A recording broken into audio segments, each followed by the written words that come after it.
রাত গভীর, গাজার আকাশে আগুনের লেলিহান শিখা। বিস্ফোরণের প্রতিটি শব্দ যেন আকাশকে ফুঁড়ে চিৎকার করে জানিয়ে দিচ্ছে এখানে জীবন আর মৃত্যুর মধ্যে কোনো ব্যবধান নেই। ধ্বংসস্তূপের নিচে চাপা পড়া মানুষের আর্তনাদ বাতাসে মিশে গেছে। এক মায়ের কণ্ঠ ভেসে আসছে, আমার বাচ্চাকে বাঁচান। কেউ কি শুনতে পাচ্ছেন? কিন্তু এখানে কেউ কারো কান্না শোনে না। এখানে কান্নার চেয়ে বড় শব্দ হলো ক্ষেপণাস্ত্রের গর্জন।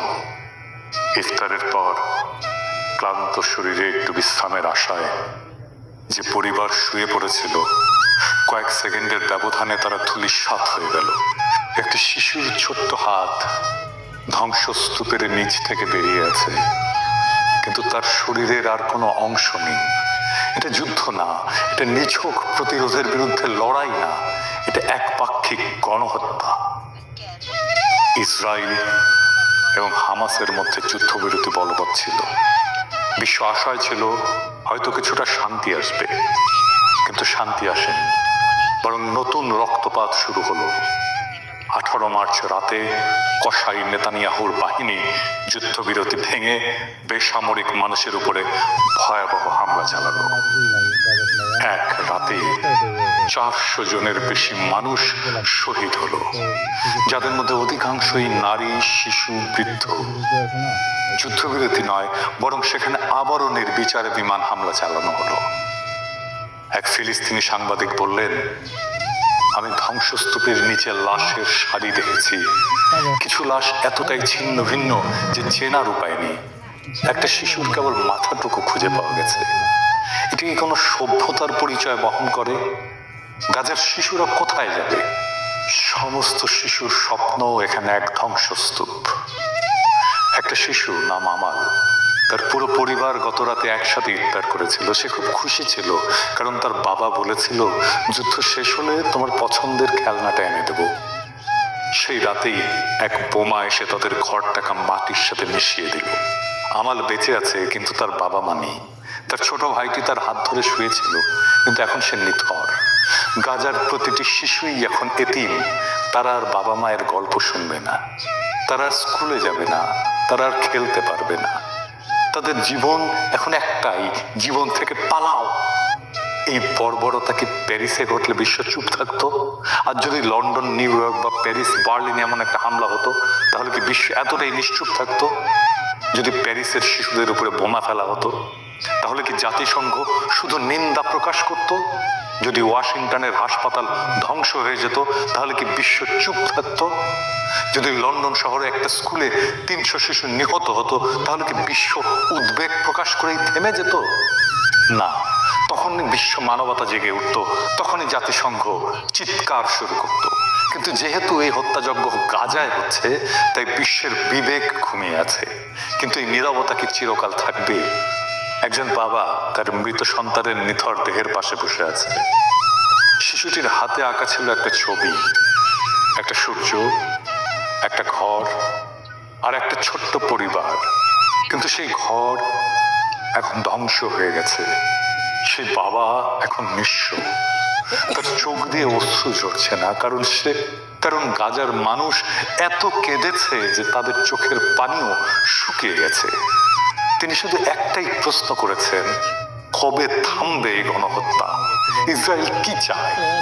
ইসরায়েল জানে তারা যত বেশি ফিলিস্তিনিদের হত্যা করবে, তত সহজ হবে তাদের দখলদারি। প্রথমে তারা ফিলিস্তিনিদের জমি কেড়ে নিল, তারপর তাদের ঘর বাড়ি ধ্বংস করলো, তারপর তাদের খাদ্য পানি বন্ধ করলো। এখন তারা একে একে হত্যা করছে, যাতে কেউ বেঁচে না থাকে।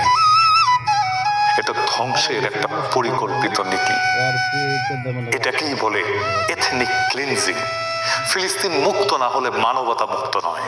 গাজা পুড়ছে, কিন্তু শুধু গাজা নয়, এই আগুন একদিন পুরো বিশ্বকে গ্রাস করবে।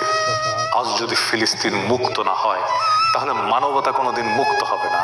আর যদি গাজার শিশুরা বাঁচতে না পারে, তাহলে পৃথিবীর কোনো শিশুই নিরাপদ নয়। আজ যদি আমরা চুপ থাকি, তাহলে একদিন আমাদের ঘরেও আগুন লাগবে, তখন কেউ আমাদের জন্য কথা বলবে না। এখন প্রশ্ন হলো, এই হত্যাযজ্ঞ কবে থামবে? পৃথিবী কি নীরব দর্শকের ভূমিকা পালন করবে? আজ গাজার রাস্তায় শিশুরা কাঁদছে, তাদের বাবা মা মৃত, আর আমরা যারা নিরাপদ ঘরে বসে এই ঘটনা দেখছি, আমাদের কি কিছুই করার নেই? অন্তত কণ্ঠ তো তোলা যায়। বিশ্বজুড়ে সাধারণ মানুষ সোচ্চার হচ্ছে, কারণ গাজার মানুষ শুধু একটা জিনিস চায়, জীবন। গাজার আকাশে আজও আগুনের গোলা উড়ে বেড়াচ্ছে। বাচ্চারা যখন মায়ের কোল জড়িয়ে ধরে কাঁদছে, তখন ইসরায়েলের যুদ্ধ বিমান তাদের ঘরগুলো একের পর এক মাটিতে মিশিয়ে দিচ্ছে। এই নৃশংসতা কেবল গাজার বিরুদ্ধে নয়, একটা মানবতার বিরুদ্ধে নৃশংসতা, এটা মানবতার বিরুদ্ধে এক নির্মম অপরাধ। তাই আজ যারা আমার এই এপিসোডটি দেখছেন, তাদের সকলেরই মনে রাখা উচিত, গাজার মানুষ আজ আমাদের সাহায্যের জন্য চেয়ে আছে। আমরা কি চুপ থাকবো, নাকি তাদের পাশে দাঁড়াবো? পৃথিবীর বিবেক কি জাগবে, নাকি আরো হাজারো শিশু ধ্বংসস্তূপের নিচে চাপা পড়বে নিঃশব্দে? মাহমুদ নামের এক ছোট্ট ছেলেকে উদ্ধারকারী দল ধ্বংসস্তূপ থেকে বের করেছিল। তার নিথর দেহের পাশে ছিল একটা স্কুল ব্যাগ। ব্যাগের ভেতরে লেখা একটা ছোট্ট চিঠি, আম্মু, যুদ্ধ কখন শেষ হবে? আমি কি বড় হতে পারবো? আমি ডাক্তার হতে চাই। এই চিঠির উত্তর কে দেবে? ইসরায়েল, আমেরিকা, জাতিসংঘ, নাকি সেই বিশ্ব যারা শুধু চোখ বন্ধ করে রাখে? মাহমুদ আর বড় হবে না। গাজার ফাতেমা আর কখনো লাল জামা পরবে না। এই ধ্বংসস্তূপের নিচে চাপা পড়েছে শুধু গাজার মানুষ নয়, চাপা পড়েছে বিশ্ব মানবতা। যদি আজ ফিলিস্তিন মুক্ত না হয়, তবে পৃথিবীর কোনো মানুষই মুক্ত নয়। যদি এক জাতিকে নিশ্চিহ্ন করা যায়, যদি শিশুদের নির্বিচারে হত্যা করা যায়, যদি কারো ভূখণ্ড দখল করে পুরো একটা জনগোষ্ঠীকে শরণার্থী বানিয়ে ফেলা যায়, আর বিশ্ব কিছুই না বলে, তবে সেই বিশ্বে একদিন কেউ নিরাপদ থাকবে না। ফিলিস্তিনের লড়াই শুধু ফিলিস্তিনিদের নয়, এটা পুরো মানবতার লড়াই। কিন্তু একদিন সেই ধ্বংসস্তূপের নিচ থেকে যেদিন নতুন ফিলিস্তিন জন্ম নেবে, যেদিন প্রতিটি শহীদ শিশুর নাম স্মরণ করা হবে, যেদিন মানবতা আবার মাথা তুলে দাঁড়াবে, সেদিন আমরা গলা উঁচিয়ে বলবো, ফিলিস্তিন মুক্ত হয়েছে। আর সেদিনই মানবতা মুক্ত হবে। ফিলিস্তিনের স্বাধীনতা ছাড়া আমাদের স্বাধীনতা অর্থহীন। একদিন ঠিক ফিলিস্তিন মুক্ত হবে। একদিন সূর্যের স্বপ্নের শান্তির ভোর আসবে। একদিন পৃথিবীর মাটি, আকাশ, বাতাস মধুময় হবে।